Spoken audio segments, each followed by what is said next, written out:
Graça, paz e misericórdia da parte de nosso Senhor Jesus Cristo. Bem-vindo a você que nos acompanha para mais uma Escola Bíblica Dominical. Estamos comentando a lição de número 4, Ídolos na Família, neste segundo trimestre do ano de 2023. E o texto áureo é interessantíssimo. Filhinhos, guardai-vos dos ídolos. Amém. Esta foi a mensagem de João na sua primeira epístola, no capítulo 5 e no versículo 21. E nós vemos aqui a verdade prática trazendo a seguinte explicação: a adoração a ídolos implica priorizar tudo aquilo que se coloca no lugar de Deus. Priorizar tudo aquilo que se coloca no lugar de Deus. E esta palavra que João enviou, que João mandou, dizendo: filhinhos, guardai-vos dos ídolos, não foram para pessoas incrédulas. Esta mensagem foi direcionada à igreja do Senhor Jesus Cristo. E esta palavra, ela é viva, ela é real e ainda hoje ela tem aplicabilidade em nossos dias. A nossa lição, ela está dividida em 3 pontos. Primeiramente vai falar a história de Raquel, que furta os ídolos do seu pai. Depois vai falar a história de Mica, que também furta uma moeda lá, umas moedas da sua mãe, e recebe então ali o subsídio, a matéria-prima, para que ele tornasse então um construtor de ídolos, e assim montou a sua loja de ídolos, por assim dizer. E no tópico 3, que é a conclusão da nossa lição, vai dizer sobre a idolatria dentro dos lares. Ao falar ídolos na família, a primeira história está em Gênesis, no capítulo 31, versículos pontuados, da história de Jacó, quando ele vai para Padã Arã, e ali ele constitui a sua família, mas chega um tempo que ele precisa voltar à sua casa. Primeiramente, quando nós já falamos aqui acerca do lar. O que é o lar? Lar, na verdade, no latim, lar era um cômodo da casa, um compartimento onde habitava uma família, que havia um cômodo separado, um compartimento consagrado, onde era prestado culto às entidades espirituais, aos deuses, aquele ente que aquela família cultuava e tinha como supremacia, como orientador e protetor do mundo sobrenatural, que abençoava ou de uma certa forma guardava os passos na vida material. Então o lar era um local de adoração dentro da casa. A nossa casa precisa ser um lar cristão. Quando falamos lar cristão, é um lar aonde Cristo habita. Na nossa casa não deve ter um cômodo, um compartimento para adorações estranhas, mas toda a nossa casa há que ser um templo onde o Senhor Jesus habita, onde Ele opera, onde Ele faz. E como que isso acontece em nossos dias? Através do culto doméstico. Sempre desde que casei-me, eu tenho a prática, nós constituímos uma prática do culto doméstico na nossa casa. E independente de ter visita, de recebermos visita ou não, porque pastoreando igreja, estando na frente de trabalho, sempre às vezes vinha pessoas na nossa casa. E todas as pessoas que adentraram na nossa casa, nós não suprimíamos o culto doméstico, mas aquela pessoa que adentrasse na nossa casa para pernoitar, ela participava do culto doméstico juntamente conosco. Nunca abrimos mão do culto doméstico. E isto é uma necessidade, não é uma prática comum, corriqueira, não. Isso há que ser uma necessidade do lar cristão. Mediante os ataques que está acontecendo em nossos dias, nós precisamos preparar uma juventude, uma adolescência, um grupo de crianças fortes, estruturados, de modo que eles cresçam subsidiados, supedaneados na palavra, no ensino da palavra, porque somente assim poderão resistir os ataques do diabo. Porém, nós precisamos entender que nos tempos antigos, desde os tempos antigos, já havia essa prática de ter um Deus, uma entidade espiritual para a proteção da família. No caso de Labão, onde Jacó vai, porque nós vemos que lá no passado, dali saiu Abraão para ir à terra de Canaã. Abraão manda o seu moço, o seu mordomo, Eliezer, ir até a casa do seu parente, para de lá trazer Rebeca. E agora, Isaac manda o seu filho Jacó na casa da sua família, lá na casa de Rebeca, para buscar ali uma esposa. E naquele lugar, era um lugar de idolatria, pessoas que, apesar de conhecer o Deus poderoso, eram pessoas envolvidas na idolatria. E neste lugar, neste ambiente, as duas mulheres de Jacó foram criadas dentro de um ambiente idólatra.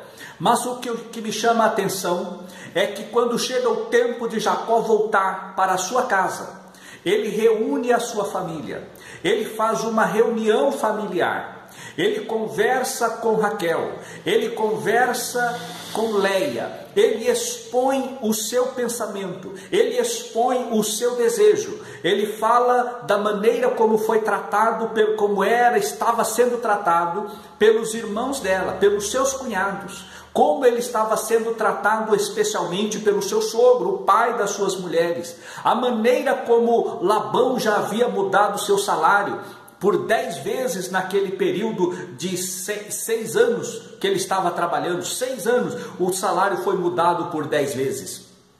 Vemos que, quando ele expõe a situação, as filhas, as esposas, ela juntamente decidem que deveria voltar com Jacó. E porque elas dizem o seguinte: porque Deus falou com Jacó acerca do seu regresso. E quando Jacó apresenta, além do problema material, ele mostra que Deus havia falado com ele para voltar à casa do seu pai. Elas então concordam plenamente. Hoje, muitas pessoas entram por caminhos duvidosos, por caminhos tenebrosos, por não ouvir a família, por não conversar com a família, por não dialogar com a família. Naquela época, Jacó, ele mostrou respeito, mostrou comprometimento com as suas esposas, para cuidar delas e também dos filhos. E eles voltam unânimes, eles viram, conversaram, discutiram, decidiram e juntamente tomaram a decisão e voltaram então para a casa, para a terra de Canaã. Porém, o que nós vemos aqui é que no momento em que Labão sai para fazer a tosquia, Raquel, ela adentra na casa e furta os ídolos da casa. Aí podemos dizer, Raquel era idólatra? Ou sim ou não. O que importa é que por tábuas, encontrada, escritos, gravações encontrados pela arqueologia da época, aponta que os deuses, esses ídolos que eram de barro, de metal, de madeira, eles serviam como amuletos e era também contado e considerado como herança para os filhos, ou era o protetor da herança do filho. Não sabemos, a Bíblia não relata qual a finalidade, mas fala apenas o ato de Raquel, de ter furtado os ídolos da casa do seu pai. E ela esconde, Jacó não sabia, Leia não sabia, ninguém sabia, nem os filhos sabiam, e ela furta os ídolos. E Labão, quando percebe que Jacó já estava há 3 dias de caminho, ele vai ao encalço de Jacó. Mas acontece o seguinte, que no caminho, ele alcança, depois de 7 dias, ele alcança Jacó nas montanhas. Mas aí ele passa a noite. E o anjo do Senhor aparece para Labão e diz: não fale a Jacó, nem bem nem mal. Receba uma palavra profética na tua vida. Quando você está na direção de Deus, quando você está fazendo aquilo que Deus quer que você faça, ainda que o inimigo te persiga, ainda que o inimigo venha atrás de você, ele não tem direito de falar nem bem e nem mal a teu respeito. Por isso, guardemos a nossa confiança em Deus, porque Deus é quem nos protege, e as palavras do inimigo não têm condão, não têm força para atingir e para destruir a tua vida, porque estamos nós protegidos pelo Senhor. E assim, quando Labão se apresenta para Jacó, então ele vai falar dos ídolos, e por conta disso Jacó amaldiçoa: que morra quem tiver com os ídolos. E Raquel esconde debaixo da bagagem, assenta-se em cima e diz que estava no período, no ciclo feminino, e ela diz então para o seu pai que estava nesse período, e então ele não apalpou o local onde Raquel estava. Aí Jacó enfureceu-se com ele, e Jacó então fala tudo que ele havia conversado com as esposas, ele expõe na face de Labão. E assim, mas depois fizeram ali as pazes, e Labão volta em paz e ele segue o seu caminho. No entanto, por conta disso, Raquel vem a falecer ao dar à luz a Benjamim, por conta daquela maldição que Jacó lançou sobre quem estivesse os ídolos. Ídolo só traz maldição e prejuízo. Aí um outro ponto que é tratado na nossa lição está no capítulo 17. Está no capítulo 17 de Juízes, que vai falar sobre Mica. Porém, mas antes de entrarmos aqui nesse ponto, é bom lembrar que a casa de Jacó, ela estava comprometida com a idolatria, sim. Porque quando nós chegamos em Gênesis, no capítulo 35, quando ele vai sair de Siquém, e ele volta, e Deus fala com ele que era hora dele aparecer, se apresentar a Betel, e pagar ali o voto que ele havia votado quando fugia da presença do seu irmão Esaú, nós vamos encontrar no capítulo 35 de Gênesis, dizendo assim: depois disse Deus a Jacó: levanta-te, sobe a Betel e habita ali, e faze ali um altar ao Deus que te apareceu quando fugiste diante da face de Esaú, teu irmão. Olha o que Jacó vai falar no versículo 2. Então disse Jacó à sua família e a todos os que com eles estavam: tirai os deuses estranhos que há no meio de vós, e purificai-vos, mudai as vossas vestes, levantamo-nos, subamos a Betel, e ali farei um altar ao Deus que me apareceu no dia da minha angústia, e que foi comigo no caminho que tenho andado.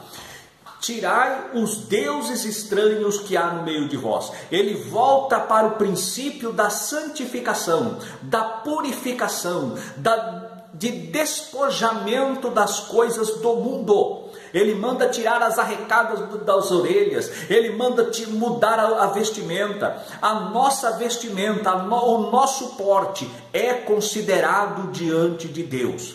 O porte em si não justifica o que somos dentro, mas o que somos dentro testifica aquilo que somos no exterior. É isso que temos que guardar em mente. E nesse ponto, nós vamos então para o ponto 2 da nossa lição, que vai falar sobre Mica. Lá no capítulo 17 de Juízes, nós vamos ver a história de Mica. Que Mica, ele havia furtado 1.200 moedas de prata da sua mãe. E a sua mãe lançou maldições. E quando ela lança as maldições, aí Mica, ele se apresenta para a mãe e fala: olha mãe, aqui está as 1.200 moedas de prata, que quem pegou fui eu e ele restituiu. Aí ela já muda a maldição e ela diz: bendito seja o meu filho, abençoado seja o meu filho. Ela retira as maldições da vida dele, ele ainda paga por bom moço. E aí no versículo 3 vai dizer que ele restituiu as 1.100 moedas de prata à sua mãe. Porém, sua mãe disse: inteiramente tenho dedicado este dinheiro da minha mão ao Senhor para meu filho, para fazer uma imagem de escultura e de fundição, de sorte que agora te tornarei a dar. Então, olha só, ela tinha dedicado ao Senhor, mas na verdade ela estava construindo ídolos. Deu ao filho para construir ídolos. E agora ele monta ali uma verdadeira loja de ídolos, uma casa de ídolos. E esta casa de ídolos, né, de Mica, o que acontece? Vem agora, ele recebe na sua casa um levita que vinha lá de Belém de Judá. Vinha de Belém de Judá e para na casa, e ali era um levita procurando comodidade, um levita em busca de comodidade. E ele pega esse levita e coloca dentro de casa e faz dele o seu sacerdote. E ali ele diz: agora serei abençoado. Mas aí vem os danitas, e os danitas apanham esse ali, toma esse levita e fala: olha, você quer ser um sacerdote de uma família ou quer ser sacerdote de uma tribo? E os danitas, que tomaram ali a cidade de Estaol, eles levam este levita para a sua tribo, para ser sacerdote da tribo, e ali ele constrói ídolo, ali ele constrói uma imagem, e até o cativeiro, a Bíblia vai dizer aqui em Juízes, que até o tempo do cativeiro, Dan esteve totalmente desviada da presença de Deus. Dan foi a primeira tribo a desviar-se da presença de Deus. E agora, eles tinham agora o seu ídolo, e ali naquela imagem de escultura, eles serviam aqueles ídolos. E nós vemos que Mica, ele é o primeiro da chamada, segundo a teologia, assim o qualifica uma linhagem teológica, né, de linha teológica, apresenta a trilogia de Belém, que começa com Mica, depois o levita, que passa lá que é contado no capítulo 19 de Juízes, o caso do levita e a sua concubina, que culminou com a destruição da tribo, quase o aniquilamento da tribo de Benjamim. E depois o livro de Ruth, a história de Ruth, que é chamada a trilogia de Belém, que foram o ponto que culminou na mudança, a transição do governo teocrático para o governo monárquico. Então saiu do comando de Deus, né, a direção de Deus, quando Deus comandava o povo, e passa então para a monarquia. E é chamada então a trilogia de Belém. Esses 3 pontos é tratado como a trilogia de Belém. O terceiro tópico vai falar a idolatria dentro dos lares. Idolatria dentro dos lares. Essa idolatria, estamos falando hoje, não é dentro dos lares propriamente dito, tá? Não é restringido aos nossos lares unicamente, mas também à igreja atual. O que é a idolatria hoje? A idolatria, o ídolo, é aquele que toma a adoração, que toma o louvor, que toma a reverência devida ao Eterno, ao Deus Todo-Poderoso, e a pessoa transfere isso a uma pessoa, a uma coisa, a um objeto, a uma situação, e faz daquela situação o seu Deus. Por exemplo, existe hoje alguns ídolos, que pode ser um emprego. O emprego torna-se um ídolo dentro de casa. E não é emprego ruim, geralmente é um emprego bom. É aquele que traz conforto. A pessoa acaba fazendo do emprego o seu ídolo. O seu ídolo. Ela serve ao emprego e não a Deus. Então o emprego está no lugar de Deus. Outro ponto, faz do seu ídolo o seu veículo, o seu carro, um verdadeiro ídolo. Existe também o dinheiro. O dinheiro é um excelente servo e um péssimo patrão. E tem pessoas que ela serve ao dinheiro. Ela vive submissa ao poder do dinheiro. Existe também pessoa que idolatra, estou falando de coisas, estilo de vida. Como trata aqui na lição, pode fazer desse estilo de vida também um ídolo. Também nós podemos ver que as pessoas agora transferem essa idolatria para pessoas.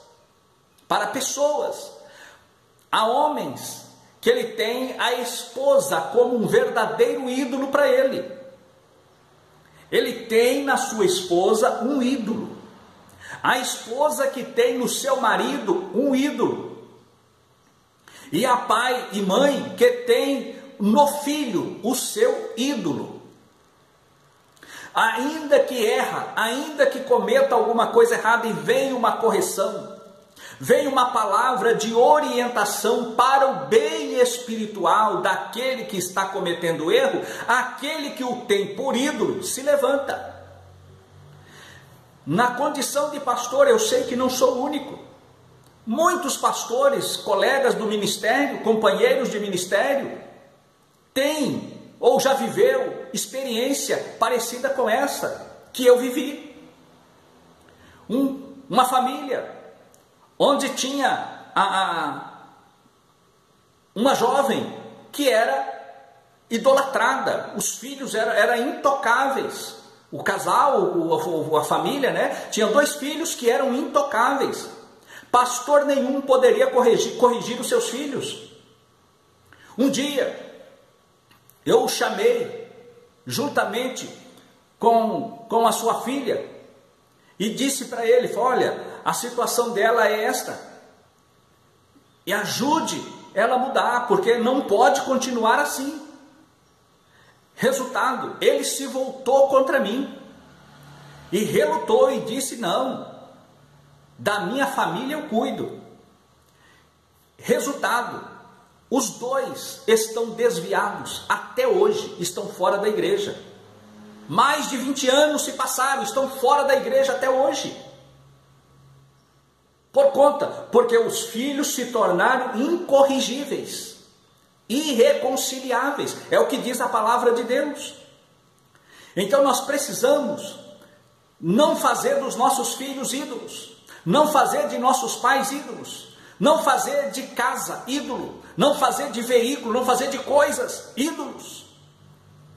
Outra coisa, que é bem atual, e até perigoso falar nesse ponto, mas a pessoa que idolatra pastores, líderes religiosos, cantores, que são verdadeiros ídolos, são verdadeiros ídolos nas igrejas, no meio cristão, no meio evangélico. A glória é do Senhor Jesus, é Ele que tem que aparecer, e não nós, e não o homem. Quem canta, canta para a glória de Deus, quem prega, prega em nome de Deus, para a glória de Deus, quem ensina, ensina para Deus, para a glória de Deus, para a edificação da igreja de Deus, para que a igreja de Deus, o povo de Deus seja edificado, fortalecido. O alvo, o crescimento, a glória é para o crescimento dos santos, de um modo geral, é não para uma aparência pessoal. Hoje é um assunto delicado para se pregar, para se ensinar em nossos dias, porque a idolatria, tem pessoas, há situações que não é o povo que idolatra, mas é quem está acima que exige algo, tratamento, como se ele fosse o verdadeiro Deus. São pessoas intocáveis, inatingíveis, mas há um Deus dos céus, há um Deus nos céus que comanda todas as coisas. Há um Deus no céu que comanda todas as coisas, a esse Deus a quem servimos e adoramos, é esse Deus é quem vai agir, é esse Deus, porque chegou a hora do arrebatamento da igreja, Chegou a hora do arrebatamento da igreja. E Deus está olhando para o seu povo. Algum tempo atrás, Deus me deu uma revelação acerca do arrebatamento. Por 3 vezes Deus me mostrou, o Senhor me mostrou em sonho e revelação o arrebatamento. Uma em relação à igreja, outra em relação ao ministério, e outra numa situação generalizada. Mas o Senhor mostrou pessoal, no primeiro ponto mostrou familiares, amigos, pessoas próximas que ficavam no arrebatamento. Na segunda vez, Jesus mostrou para mim líderes religiosos que ficaram no arrebatamento. Líderes religiosos que ficaram no arrebatamento. E na última revelação, o Senhor mostrou para mim a igreja, que muito já não acreditava na mensagem do arrebatamento, já desprezava a mensagem do arrebatamento, e acontecia o arrebatamento naquela revelação, quando eu ministrava a palavra. O arrebatamento da igreja está chegando. A hora do arrebatamento está chegando. E aqueles que servem ao Senhor não serão confundidos. A igreja é do Senhor Jesus, mas está na mão dos homens, mas o comando ministerial está na mão dos homens. Mas a igreja nunca deixou de ser a noiva do Cordeiro.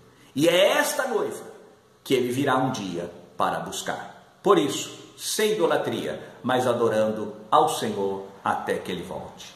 Amém.